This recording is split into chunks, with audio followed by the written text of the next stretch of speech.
नमस्कार, धन्यवाद। बहुत बहुत बधाइयाँ मेरे वीडियो को सब्सक्राइब करने के लिए और व्यूज़ बढ़ाने के लिए। आज मैं फिर एनडीए, सीडीएस, एफकेट, रिटन और एसएसबी पर बात करूँगा। ये मुद्दा इतना बड़ा है, इतना कॉम्प्लिकेटेड है कि इस पर बोलने के लिए मैं मजबूर हो गया हूँ। सब हमसे छोटे हैं इस प्रोफेशन में। मैं किसी के खिलाफ नहीं हूं, किसी की आलोचना नहीं कर रहा हूं। मैं तो केवल इतना बोल रहा हूं कि ट्रेड विथ ऑनेस्टी, जो भी प्रोफेशन आप कैरी ऑन करें उसको ईमानदारी से आप करें। मेरे जो छात्र कोचिंग स्कूल लखनऊ में चला रहे हैं वो तो काफी हद तक ईमानदारी का पालन कर रहे हैं, लेकिन बाकी जो लोग कर रहे हैं वो अच्छा नहीं हो रहा।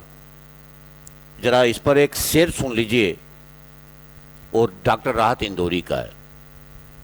इस खुश्क दरिया में थोड़ी सी रवानी और है, इस खुश्क दरिया में थोड़ी सी रवानी और है, और रेत के नीचे थोड़ा सा पानी और है। इस खुश्क दरिया में थोड़ी सी रवानी और है, रेत के नीचे थोड़ा सा पानी और है। एक कहानी कहकर वो मुतमईन हो गया। मुतमईन मीन होता है सेटिस्फाइड। एक कहानी कहकर वो मुतमईन हो गया, वो भूल गया कि आगे एक कहानी और है। बच्चे, लला, मैं जो बात करूंगा आपसे, मैं रूबरू होके कर रहा हूं, बड़ा प्रैक्टिकल कर रहा हूं। अगर आप सर्वे करें, इंस्पेक्ट करें, फाइंड आउट करें, इवेल्युएट करें, ऑब्जर्व करें, इमेजिन करें और प्रैक्टिकली इसको व्यू करें या इसको सेंस करें, तो आपको बिल्कुल यही कंक्लूजन आप ड्रा करेंगे जो मैं बोल रहा हूं और बोलने जा रहा हूं और बोलता रहूंगा। यार, सबको तो मालूम है कि मैं डिफेंस में सेना में अधिकारी बनना है। दिस इज द कमीशन्ड अफसर cadre, and I'm proud to say this is the highest cadre in the land. उद्देश्य इतना बड़ा है तो मोटिवेशन लेवल भी उतना बड़ा होना चाहिए, और उतने बड़ी तपस्या भी करनी पड़ेगी। मैं छोटा सा एक कहानी सुना रहा हूं। वो कहानी मैं जो आगे बोलने जा रहा हूं उसकी पुष्टि करेगी।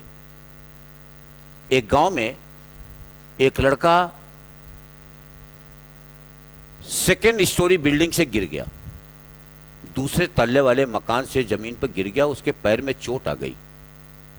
अगल बगल के मोहल्ले वालों ने कहा कि पास में एक टाउन में डॉक्टर रहता है, उसको ले जाके दिखाइए, वो इसी का दवा करता है। वो लोग दौड़े दौड़े लेकर गए उस डॉक्टर के पास। डॉक्टर ने कहा, मेरे पहले प्रश्न का जवाब दीजिए, ये किस मंजिल से गिरा है? लोगों ने कहा, साहब 2 मंजिला से गिरा हुआ है। तो डॉक्टर ने कहा, मैं पहले मंजिल का एक्सपर्ट हूं, 2 मंजिले का एक्सपर्ट नहीं हूं। लला, मेरी बातों को ध्यान से सुनो और भौतिक तुला पर और किसी तराजू पर और किसी मापदंड पर इसको तौलने का प्रयास करो और तौलो। Then you talk to me, come to my place. सेना में अफसर बनने के 2 पार्ट हैं, एक तो फिजिकल है, एक मेंटल है। सिपाही की भर्ती में एक कमीशन्ड अफसर के कमीशन में, सिलेक्शन में, दोनों में जमीन आसमान का अंतर है। इस कमीशन्ड अफसर के कमीशन में, सिलेक्शन में, लड़कियों के लिए हाइट 152 सेंटीमीटर है और लड़कों के लिए 158 सेंटीमीटर है। 158, 152 लड़कियों के लिए। बाकी इसमें चेस्ट वगैरह की कुछ नहीं, ये सब कोई भी इसमें क्राइटेरिया नहीं है।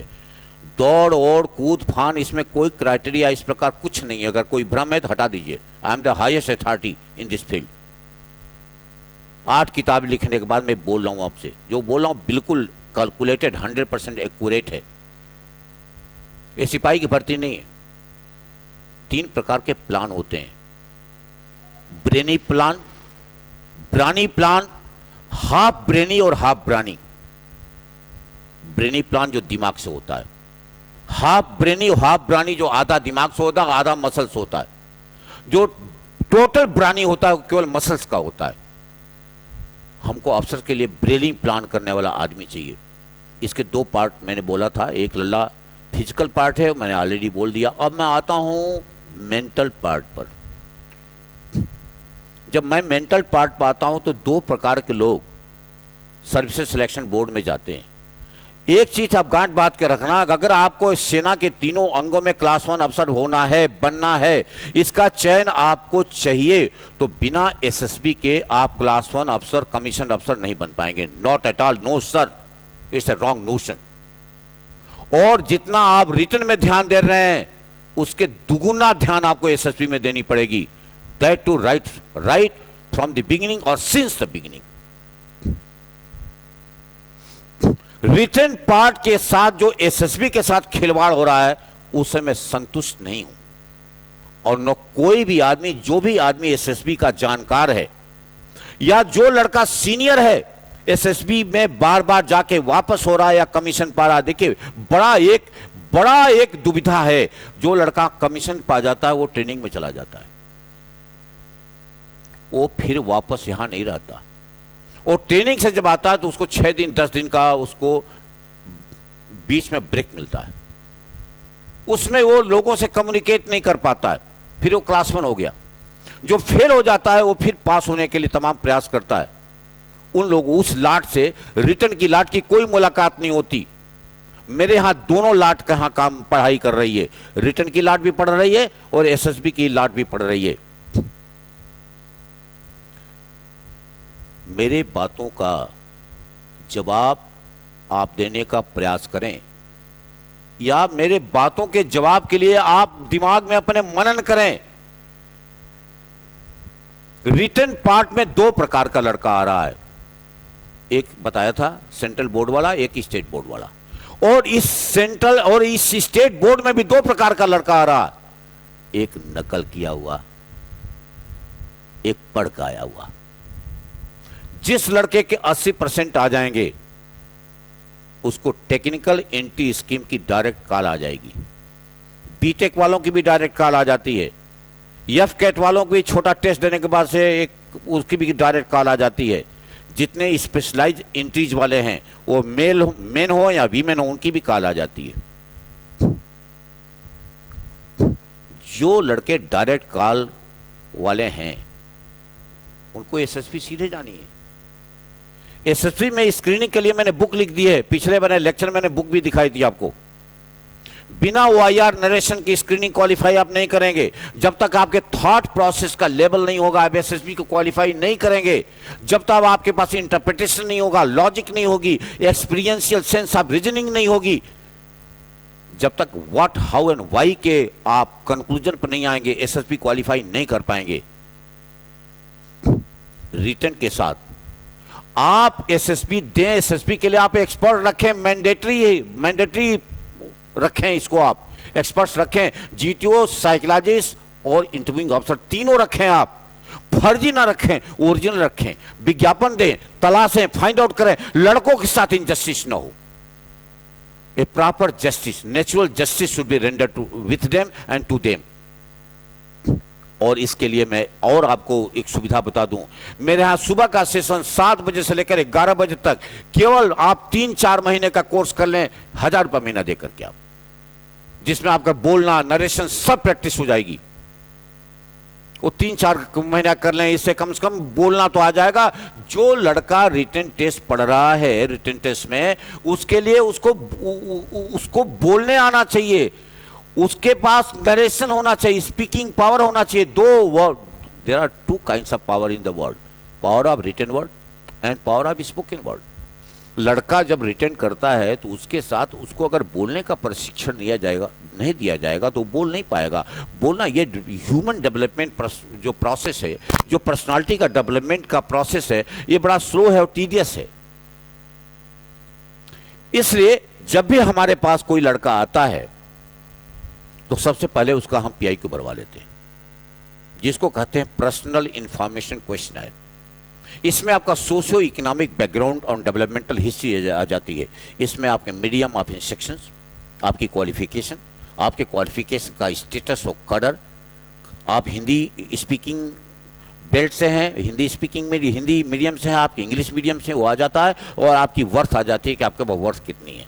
उसके बाद एक छोटा सा टेस्ट लेते हैं, साइकोलॉजिकल टेस्ट। इससे मालूम हो जाता है कि लड़के के थॉट प्रोसेस का फॉर्मेशन क्या है, उसके इमेजिनेशन का लेवल क्या है, कल्पना शक्ति का लेवल क्या है, ऑब्जर्वेशन का लेवल क्या है, परसेप्शन का लेवल क्या है। और उसके साथ साथ एक टेस्ट करते हैं OIR। ये मेरे पास 23 सीरीज है। बिना इसके if your language is good and OIR is good, the 50% battle of the selection is own. तो ये 23 सीरीज है, यहां भी ये करने की सुविधा है। मैं बार बार बोल रहा हूं, मैं बार बार रिक्वेस्ट कर रहा हूं कि जो भी लड़का कहीं से भी रिटर्न कर रहा है वो दिमाग में सोचने का प्रयास करे, मूव करे, चारों तरफ देखे कि रिटर्न के साथ एसएसबी की क्या वैल्यू है, बिना एसएसबी के क्या हम रिटर्न पढ़ करके कुछ कर पाएंगे। रिटर्न में तो यह है कि 3-4 टीचर आपने रख दिए, एक मैथ्स का, एक इंग्लिश का और जीएस के 2 पार्ट है, एक साइंस वाला पार्ट है, एक आर्ट्स वाला पार्ट है, जनरल स्टडीज का पार्ट है। इसके टीचर रख दिए, रिटर्न हो गया। लेकिन एसएसबी का क्या होगा? एसएसबी के लिए तो आपको एक्सपर्ट्स रखने पड़ेंगे, फर्जी एक्सपर्ट से काम नहीं चलेगा, ओरिजिनल एक्सपर्ट्स रखने पड़ेंगे। मैं इस मुद्दे पर एक शेर कह करके अपनी बात को खत्म करते हुए अगले बार 1 हफ्ते बाद फिर इस मुद्दे पर बोलूंगा और डॉक्यूमेंट के साथ कि वाकई में लड़कों की जो लाट आ रही है उनके प्रोफाइल क्या है, उनका वर्थ क्या है, उनका एजुकेशनल स्टेटस क्या है। कि because there is a difference between having the qualification and being qualified. जो एक शेर में कहने जा रहा था वो शेर बड़ा सटीक है। वो शेर है कि आदमी कभी कभी अपने को यूं ही सजा देता है, आदमी कभी कभी अपने को यूं ही सजा देता है, रोशनी के लिए सोलों को हवा देता है। आदमी कभी कभी अपने को यूं ही सजा देता है, रोशनी के लिए सोलों को हवा देता है। मुझे तरस आती है उस वैद्य की विद्या पर जो भूखों को सेहत की दवा देता है। नमस्कार, धन्यवाद, बहुत बहुत बधाइयाँ। मेरे वीडियो को सब्सक्राइब करें और इसकी व्यूज बढ़ाएं। कोई अगर त्रुटि हुई हो तो क्षमा करें, मुझे किसी से कोई ऐतराज नहीं है। केवल आप इस प्रोफेशन को बहुत ऑनेस्टी से करें और लड़कों के साथ, उनके भविष्य के साथ कोई भी इनजस्टिस न हो। नमस्कार, सॉरी।